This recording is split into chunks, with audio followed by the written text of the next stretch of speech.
काव्य मानव जीवन की असफलता और निराशा की दशा में आशा का संचार करता है।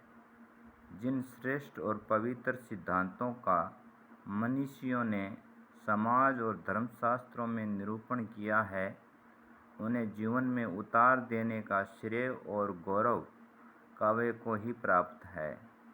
वह उनके अनुरूप हमारे संस्कार बनाता है।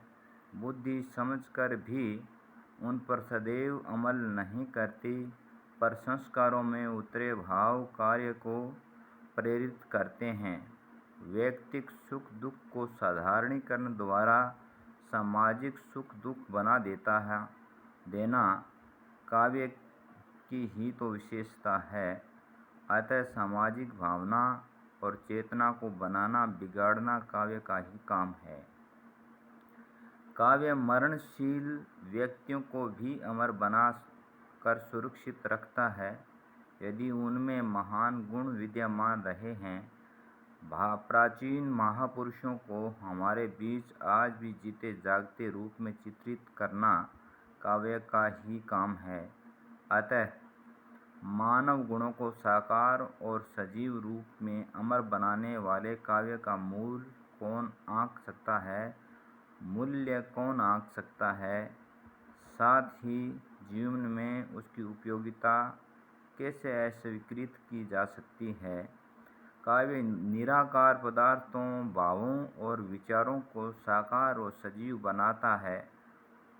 रूप और व्यक्तित्व के प्रभाव की विद्युत ज्योति को संजोकर सुरक्षित रखना और उससे अनुभूतियों और चेतनाओं के प्रदीप आलोकित कर देना काव्य की ही समर्थता है। वास्तविक बात तो यह है कि शास्त्र और विज्ञान तो जीवन का सार या निचोड़ देते हैं, पर जीवन के यथार्थ पर की धारा, रूप की धारा को अक्षुण्ण और पूर्ण रूप से प्रभावित करते रहना काव्य का ही कार्य है। काव्य की व्यापकता का अनुभव हम और प्रकार से भी करते हैं। काव्य की व्यापक अपील है। किसी भी देश, जाति अथवा युग का काव्य समस्त मानवता को प्रभावित करने की शक्ति रखता है। अतः देश, राष्ट्र, जाति, वर्ग की संकीर्ण भावनाओं की परिधि से बाहर विश्वव्यापी मानवता की भावना के विकास के लिए काव्य का कार्य महत्वपूर्ण है। शासक का सम्मान अपने देश में ही अधिक है, पर कवि के सम्मान की कोई सीमा नहीं है। काव्य समस्त मानवता की संपत्ति है।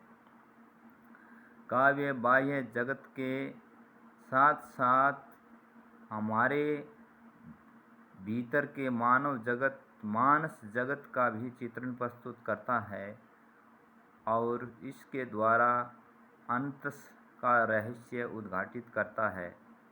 अतः काव्य का बड़ा प्रभाव है। वह हमारे जीवन को सदैव नई नई प्रेरणाएं देता रहता है। अतः काव्य का हमारे जीवन में शाश्वत महत्व है। जीवन में उपयोगी होने के अतिरिक्त काव्य का उससे घनिष्ठ संबंध एक अन्य प्रकार से भी प्रकट है। काव्य का विषय और वस्तु भी जीवन ही है। वास्तविक जीवन और जगत की भूमि पर ही काव्य के काल्पनिक जीवन का प्रसार और विकास होता है। जीवन की धरती छोड़ने पर काव्य का प्रभाव समाप्त हो जाता है। अतः काव्य का जीवन से घनिष्ठ संबंध है। धन्यवाद। प्रोफेसर जगदीश प्रसाद की तरफ से काव्य विवेचना।